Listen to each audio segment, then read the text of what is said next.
Hi, this is Joshua Hayward from Dynamic Mind, Creative Heart, and visit our Facebook page, business page, Dynamic Mind, Creative Heart, and the website dynamicmindcreativeheart.com.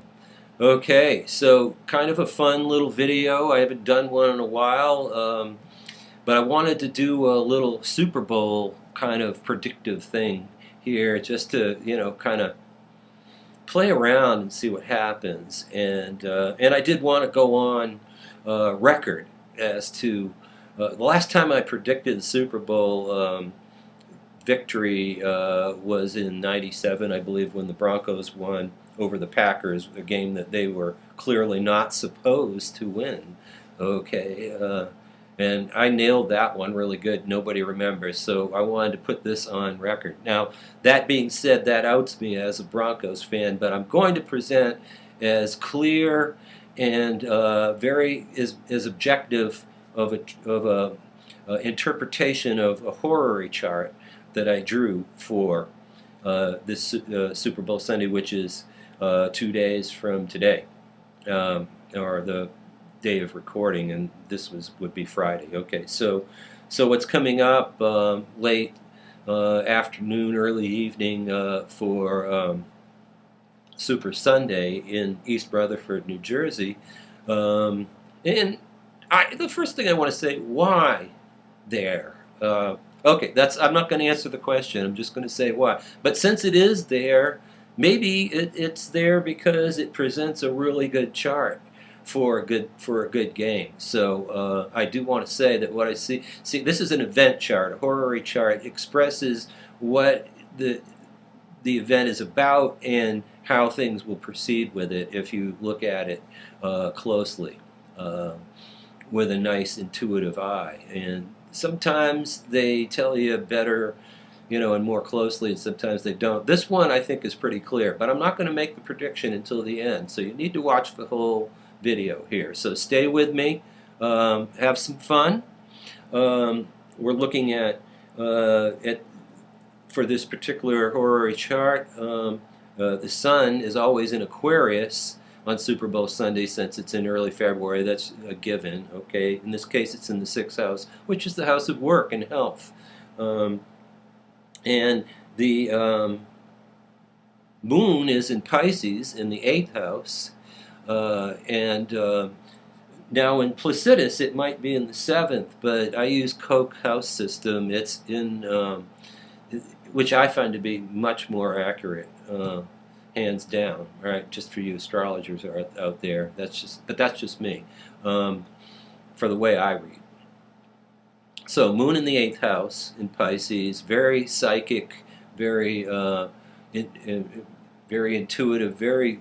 8th house has to do with the mystery, so it's really a moon.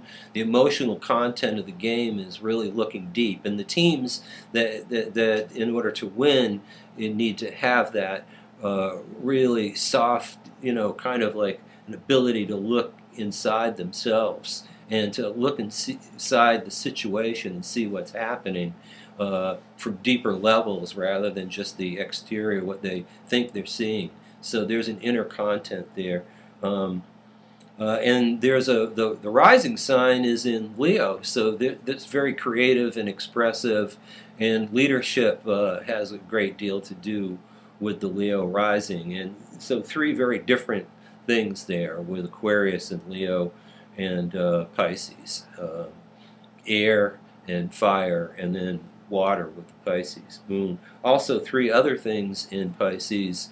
In the 7th house of relationship, the wounded healer, Chiron, Neptune, and Mercury, pretty tightly together there in the house of relationship, indicating a team that has very close intuitive connections, almost psychic connections with each other. So you're looking at a tightly knit team, which would describe the team that's going to do better. Okay, some other things that you're looking at here is Saturn is in Scorpio down at the bottom of the chart. That's on a square or a tough angle to the Aquarian Sun in the 6th.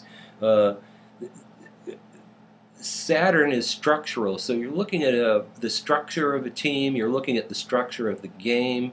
It's very, very deep. Very, very. The cliche is war of attrition, because Saturn is Scorpio right down at the bottom. Very attrition oriented, and so the team that has the best structure, that knows itself, knows its roots. Once again, that Saturn is square the Aquarian Sun, so the team that really will work the hardest from that perspective has a good chance. And it also describes the nature of the game being kind of tough. You're looking at Saturn on a trine to the Moon through the 8th house, so you're really looking at a psychic level of once again, of being able to really know who you are and have a nice feel for what's going on, being very important in the game. And all right, now another thing, Mercury on a square to, now that's a pretty wide square, but it's somewhat of a square to Saturn. So it's going to be a tough mental game. Once again, the partnership and knowing one another and knowing the roots and really being mentally tough. It's going to be very difficult for both sides. And so there's going to have to be a very strong emotional connection. In fact, there's a strong feminine content in this game for the undercurrents, as well as the obvious, incredibly violent masculine qualities. A few other things. The Sun on a square to Saturn, but also on a trine to Mars in the 2nd house. Mars being the male energy in the house of havingness and bringing it home and that kind of thing. And in Libra, so there's an artistic quality there. I see with air signs there, I'm seeing passing is going to be extremely important.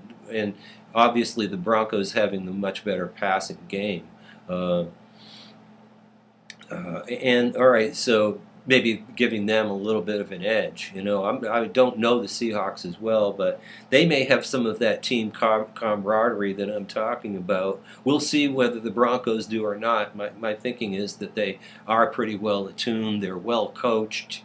Carroll's a great coach. Fox is, I believe, a great coach. You bring in Elway. You know, you got Del Rio there on the defense. I don't know the Seahawks as well. Obviously, both teams well coached. But so you're looking at Pluto in the 5th house of this game in Capricorn. So it's in the house of playfulness and self-expression. Pluto there is very, very intensely playful, and then you put Venus right next to it, Pluto conjunct Venus. So you put a very creative, artistic game with opposition to Jupiter in the house of goal orientation and where it's going to go. And you've got Jupiter there in Cancer, so a willingness to really be emotionally secure and go with the inspiration and let it all hang out and have some really intense creative. Once again, that's a passing game kind of thing and a mixing up calls and things like that. Now the defense comes in because there's a T-square for that opposition to Uranus in the 8th house once again in Aries. So there's this knowing who you are way, way deep inside, and having that power with Uranus and Aries is going to help you get through with the passing game. I think that helps Denver, but it also gives the defense an artistic and a very intense, I think, defensive kind of thing going on there. The Denver Broncos offense being a little bit underestimated, pretty good run defense lately. Champ Bailey, first Super Bowl ever. I think that's kind of meaningful. All right, this is the kicker now. South node of the moon in Taurus in the 9th house. That means what both teams bring in, or what is the nature of this game, and what does it bring to us? It brings us, and then the North Node in the 3rd house in Scorpio, that's where it's going. Okay, so what's being brought in? All right, a learning 9th house, high consciousness, Taurus of havingness. So my guess is that the Broncos beat out the Seahawks with a sense of having this. They've been there, they've learned it, they know what it's about, especially with Elway involved. Then you've got, of course, none of those Broncos were with that particular Bronco team, but the team does carry the energy of its history. This is a known fact psychically. Okay, so uh, this North Node destiny, that's sort of like bringing home back, almost back to childhood, a rebirth in quality. So I think that it's going to bring the rebirth of the old victory into a new uh, victory for the Denver Broncos on this Super Bowl Sunday 2014. So I'm predicting a Broncos victory in lieu of all of those things. I think it's going to be fairly decisive. I don't think it's going to be overtime like John Madden's thing said. Um, but I have a lot of respect for the Seahawks and their defensive abilities, and for Russell Wilson's creative. Now, that his creative ability with that Aquarius sun, and also with the Venus, Pluto, and some of the artistry that I see in this game. If he gets outside of the pocket, rolling towards the sidelines, it's going to make things really tough. And his artistry is there. If the Broncos can contain him into the pocket and contain the run game, they will win the game without a doubt, because they're going to score a lot of points anyways. And I think it's just going to be a question of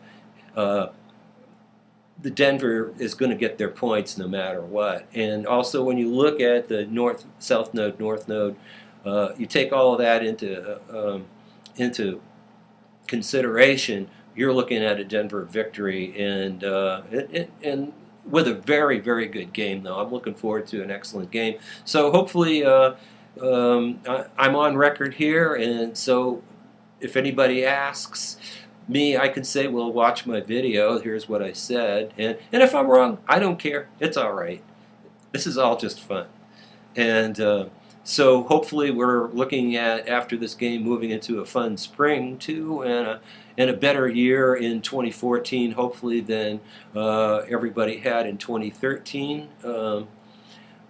Anyway, so have fun on Super Sunday, and thanks for watching. Y'all have a good time now. All right, bye.